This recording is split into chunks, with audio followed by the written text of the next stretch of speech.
Hello and welcome back to the best of Rslash. Today we're taking a look at Rslash PettyRevenge, where the revenge is small but sweet.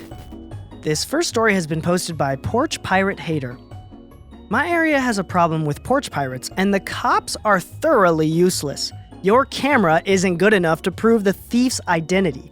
The stolen package wasn't valuable enough. There's always some excuse for just letting it go. At least one lives in my apartment complex, but management can't even make a case for eviction without the cops being willing to at least say, yeah, that's our suspect. So the problem only seems to get worse and worse every week. Today, I got hit again. It was a $5 package of sewing supplies. It was left on my doorstep with photo proof, but by the time I got out there, it was gone.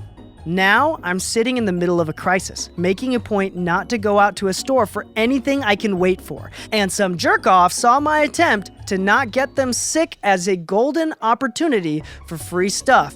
I'm just sitting here thinking, well, gee, that's rather rude.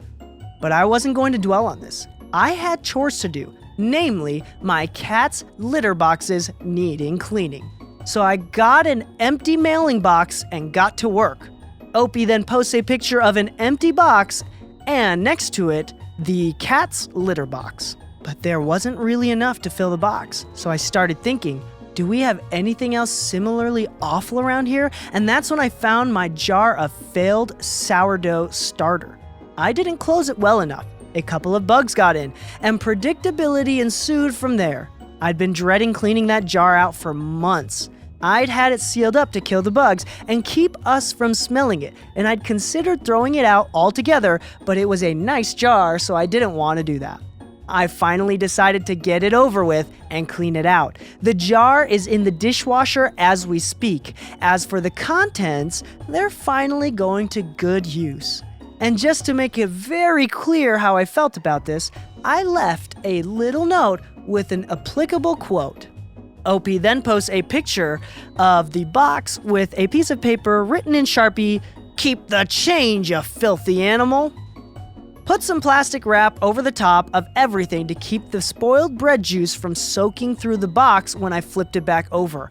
I opened the box from the bottom to keep the mailing labels intact. Left the note in there, and here it is, the first of possibly many lovely gifts for the neighbors. Sadly, but also fortunately, there is no way to share smell online, so I'm just going to say I've been in porta potties that smelled better than the end result. Sure enough, the package is gone. Too long, didn't read. Stole my $5 package? Eat literally. This next story has been posted by 0.5 Ratio. I don't post on Reddit too often, but I just remembered a funny little revenge story from middle school.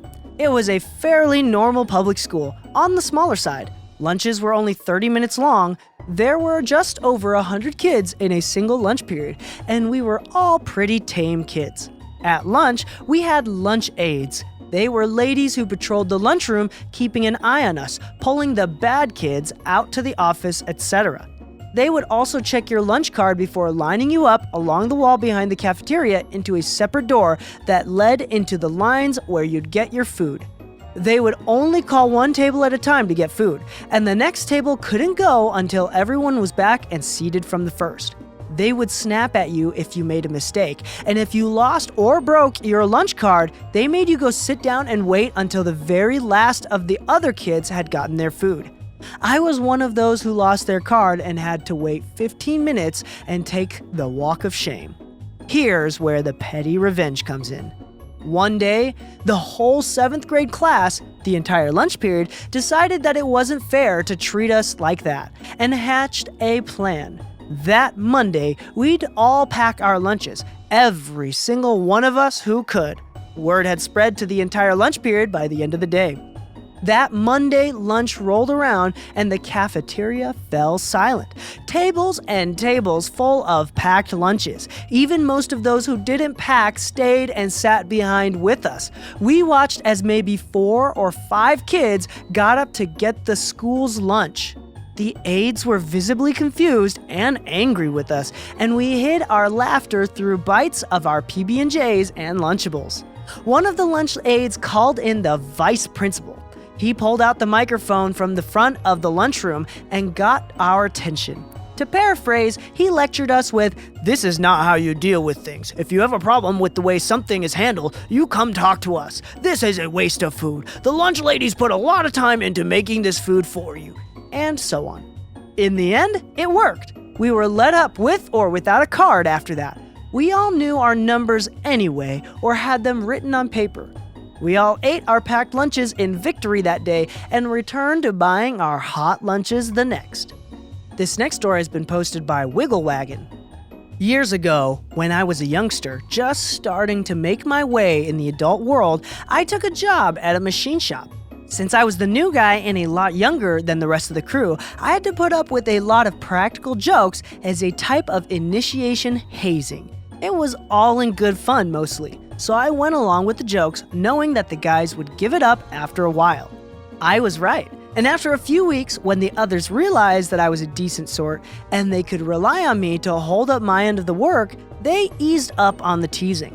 All of them, that is, except for one guy. He was the shop asshole and resident troublemaker, and while most people got along with him, no one really liked him. This fellow was bald as an egg without a single hair on his head, and because we were an intellectual group, he was given the nickname Baldy. When the rest of the fellows quit their teasing of me, Baldy doubled his efforts and his pranks took on a mean-spirited quality. Tools I needed would go missing, or he would accidentally bump the emergency stop on machines I operated, causing me to have to reset and reload the job. It got to the point that this harassment was degrading the quality of my work, and every time I called him out on it, he just told me to do something about it, trying to provoke a confrontation. So, I did do something about it. I figured the best way to deal with this guy was to turn the tables on him, give him a taste of his own medicine, and make him look foolish in front of the other employees. This was an industrial setting, so everyone wore the usual protective gear. Hard hats, gloves, safety glasses, the works. At break times, Baldy was in the habit of putting his gear in his toolbox, topping the pile with his upside-down hard hat. When we broke for lunch, I filed out to the break room with the rest of the crew, then doubled back to the shop through another door. I went straight to Baldy's workstation and filled the bottom of his white hard hat with at least an inch of a similarly colored half-and-half coffee creamer. I double-checked that a casual glance at the hat wouldn't raise suspicion, then rejoined my fellows and had a very nice lunch. Break time over. We all went back to the shop. I hid around a corner, giggling as Baldy geared up to start work. He picked up his hard hat and plopped it on his head. As he did so, all that half-and-half ran down his safety glasses and over his face in a thick, sticky stream of goo, making him look like the guest of honor at a bukkake party. He stood there sputtering and cursing at the top of his lungs while the rest of the crew gathered around him, laughing and shouting encouragement. Baldy always hated me after that, but never messed with me again, and no one called him Baldy anymore either. He'd always hated that nickname, but I think he would have readily gone back to it if he could, because his new nickname among the crew was Money Shot. Nice! And with that, thank you for listening to the Best of Rslash. If you like what we're doing, please leave a thumbs up, as that is the best and fastest way to help our channel grow. Also, you should consider subscribing to our channel, because we release content like this every single day, 7 days a week on both YouTube and podcast platforms.